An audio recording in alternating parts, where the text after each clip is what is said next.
प्यारे बच्चों, आज हम बहुत इम्पॉर्टेंट टॉपिक करने जा रहे हैं, इंटीग्रेशन बाय पार्शियल फ्रैक्शंस। इसके लिए पहले हमें एक बार रेशनल फंक्शंस क्या होते हैं इसको रिवाइज करना होगा। What are proper rational functions and what are improper rational functions. So rational functions, a rational function is defined as the ratio of two polynomials in the form px upon qx, where px and qx are polynomials in x and qs is not equal to 0. जब आप दो polynomials को divide करते हैं तो वो एक rational function बन जाता है, provided this denominator should not be equal to 0. And if the degree of px is less than the degree of qx, then the rational function is called proper. Otherwise, it is called improper. अगर px की degree numerator में जो polynomial है, अगर उसकी degree denominator से छोटी या कम है, तो हम उस रेशनल फंक्शन को प्रॉपर फंक्शन रेशनल फंक्शन कहेंगे। जैसे आपने छोटी क्लास में प्रॉपर फ्रैक्शंस पढ़ा था। प्रॉपर फ्रैक्शन में numerator is less than denominator था। यहाँ हम क्योंकि पॉलिनोमियल है यहाँ हमारे पास न्यूमरेटर डिनोमिनेटर में, तो उसकी डिग्री की टर्म्स में बात करेंगे। Otherwise if the degree of the polynomial in the numerator is more than the degree of the polynomial in denominator, then it is called improper rational functions. The improper rational functions can be reduced to the proper one by the long division process. अगर improper है तो आप numerator को denominator से divide करिए और उसे हम फिर प्रॉपर रेशनल फंक्शंस में कन्वर्ट कर सकते हैं। जब आप डिवाइड करेंगे तो एक कुछ कोशेंट मिलेगा आपके पास। This is reminder and p1x, and this is the divisor. Then this will be a proper rational function p1x divided by qx. Now to evaluate the proper rational function, we can do it by doing the partial fractions, and for that we have this table, and we will consider only those cases in which the denominator can be factorized either in linear form or in the quadratic form. So let us see these forms. The first one is if our rational function is of this form, px plus q divided by x minus a x minus b, then means here the denominator is factorized into linear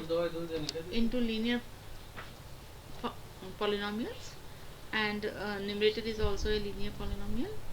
Then we can take the partial fractions as a upon x minus a plus b upon x minus b, and a and b we have to evaluate. We will see it with the help of an example. The other one is denominator has the linear factors, but that factors they are repeating. x minus a का square हो गया ना, दोनों वो factors repeat हो रहे हैं जिसमें आपने डिनोमिनेटर को फैक्टराइज करा है। तो इस केस में हम पार्शियल फ्रैक्शन की कौन सी फॉर्म लेंगे? a upon x minus a plus b upon x minus a square. Third is numerator में हमारे पास क्वाड्रेटिक पॉलिनोमियल है, डिनोमिनेटर में क्यूबिक है, लेकिन उस क्यूबिक के लीनियर फैक्टर्स हमने कर दिए। Then we will consider the partial fractions as a upon x minus a plus b upon x minus b plus c upon x minus a. Fourth form हमारे पास है न्यूमरेटर क्वाड्रेटिक पॉलिनोमियल है, लेकिन denominator में एक factor repeat हो रहा है, क्यूबिक है लेकिन एक फैक्टर रिपीट हो रहा है और एक रिपीट नहीं हो रहा है। तो उस केस में हम पार्शियल फ्रैक्शंस लेंगे as a upon x minus a plus b upon x minus a square plus c upon x minus b. Third case fifth case, numerator is a quadratic polynomial and in denominator we have one linear factor and other is a quadratic factor, which cannot be factorized. In that case, we will take the partial fractions as a upon x minus a plus bx plus c upon x square plus bx plus c. तो जो quadratic factor हमारा factorise नहीं हो पा रहा है उसका numerator हम लीनियर लेंगे bx प्लस c की फॉर्म में. अब हम कुछ क्वेश्चंस करते हैं इस पर बेस्ड और देखेंगे कैसे हम a और b की वैल्यूज को इवेल्युएट कर फाइंड आउट करते हैं.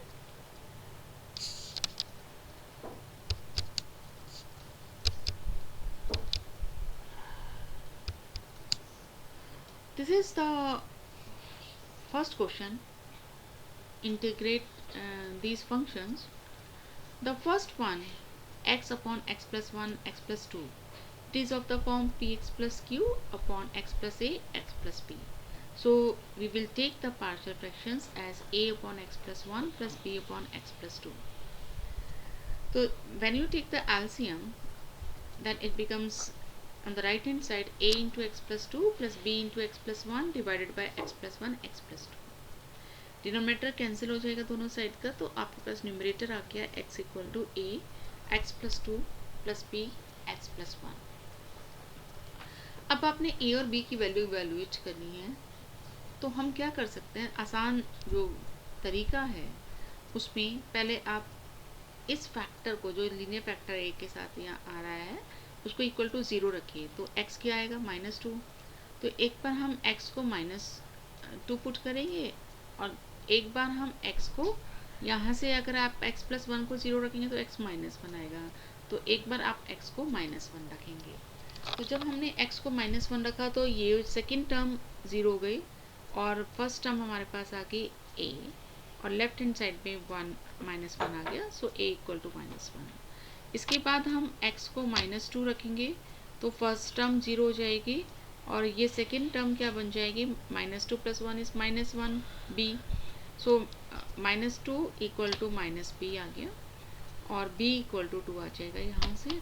अब हम इस एक्सप्रेशन में a और b की वैल्यू सब्स्टिट्यूट करेंगे. So we get -1 upon x plus 1 plus 2 upon x plus 2. अब हमें इसे इंटीग्रेट करना है तो इसको सेपरेट करेंगे राइट हैंड साइड में और सेपरेट करके इंटीग्रेट करेंगे. तो 1 अपॉन एक्स प्लस 1 का इंटीग्रेशन होता है log x mod x plus 1. So it becomes minus log mod x plus 1 plus 2 log mod x plus 2 and plus constant of integration. अब log का ये लॉ होता है m log n equal to log n to the power m. तो उस proper law से ये हो जाएगा log x प्लस 2 का स्क्वायर और ये माइनस log x प्लस 1 है. एक लॉ और है हमारे पास, सेकेंड लॉ log का, log m minus log n is equal to log m divided by n. तो उस लॉ को यूज करेंगे तो log x plus 2 square upon x plus 1 आएगा plus constant. Now the second question. Second question में हमारे पास denominator में x square minus 9 है. तो हम इसको फैक्टर्स कर सकते हैं, लीनियर फैक्टर्स इसके हो सकते हैं as x plus 3 x minus 3. 9 को 3 का स्क्वायर लिखेंगे और a square minus b square की प्रॉपर्टी लगाएंगे, फार्मूला आइडेंटिटी लगाएंगे. So you get 1 upon x plus 3 x minus 3. अब हम फर्स्ट वाली पार्शियल फ्रैक्शंस की फॉर्म यूज करेंगे तो a upon x plus 3 plus b upon x minus 3 मानेंगे इसको.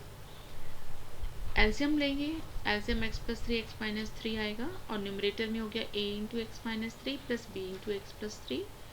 दोनों साइड का डिनोमिनेटर कैंसिल आउट होने के बाद आपके पास न्यूमरेटर्स इक्वेट करके ये इक्वेशन बन जाएगी.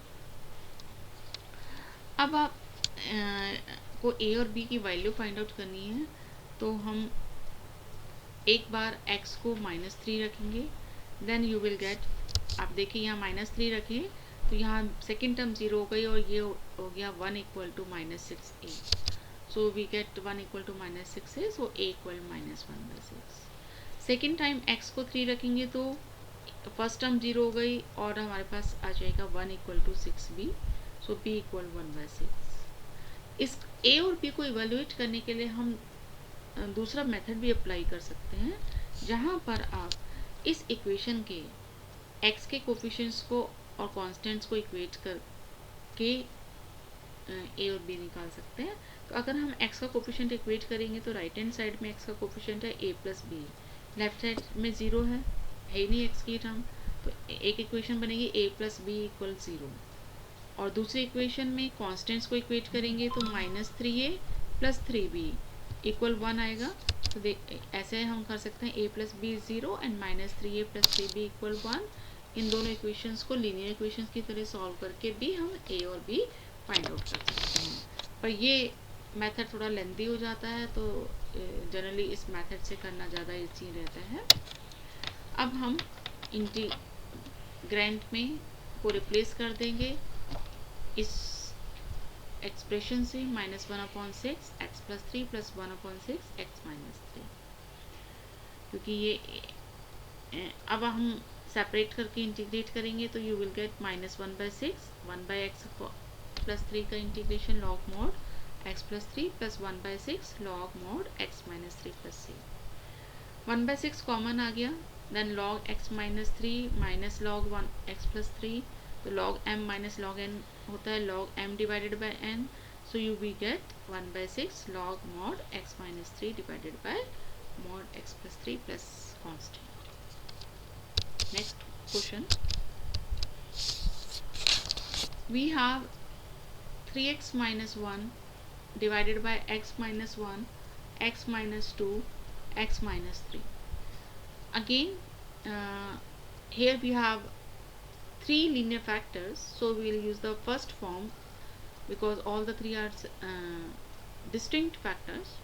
So we will take this equal a upon x minus 1 plus b upon x minus 2 plus c upon x minus 3. LCM लेने के बाद आप के पास न्यूमरेटर आएगा राइट हैंड साइड का a into x minus 2 x minus 3 plus b into x minus 1 x minus 3 और plus c x minus 1 into x minus 2, और left side में 3x माइनस 1 है ही न्यूमरेटर में, डिनोमिनेटर दोनों का कैंसिल आउट हो जाएगा। अब हम एक बार x को 1 रखेंगे तो हमारे पास ये सेकेंड टर्म और थर्ड टर्म 0 हो जाएगी, और फर्स्ट टर्म से हमारे पास आएगा यहाँ ये ब्रैकेट में -1 बचेगा और यह -2, -1 इंटू -2 2 हो गया, तो राइट हैंड साइड 2a आ गई, और लेफ्ट हैंड साइड में हमारे पास आएगा 3 - 1 2, तो 2 equal to 2a, so a equal 1। इसी तरह से जब x को 2 रखेंगे तो b इक्वल -5 आ जाएगा, क्योंकि फर्स्ट और लास्ट वेक्टर 0 जाएगा, b फाइनल निकल जाएगा हमारा। x को 3 रखेंगे तो फर्स्ट और सेकंड टर्म 0 होगी, और थर्ड टर्म में c बचेगी हमारे पास, और हम c फाइंड आउट करेंगे 4 आएगा। अब हमारे ये जो गिवन फंक्शन था ये इस से रिप्लेस होगा, तो a और b c की वैल्यू यहाँ सब्स्टिट्यूट करके ये रिप्लेस हो गया 1/x minus 1 minus 5/x minus 2 plus 4/x minus 3। अब इसका सेपरेटली इंटीग्रेट करेंगे, then you will get log mod x minus 1 minus 5 log mod x minus 2 plus 4 log mod x minus 3 plus constant of integration. That's all for today. Thank you.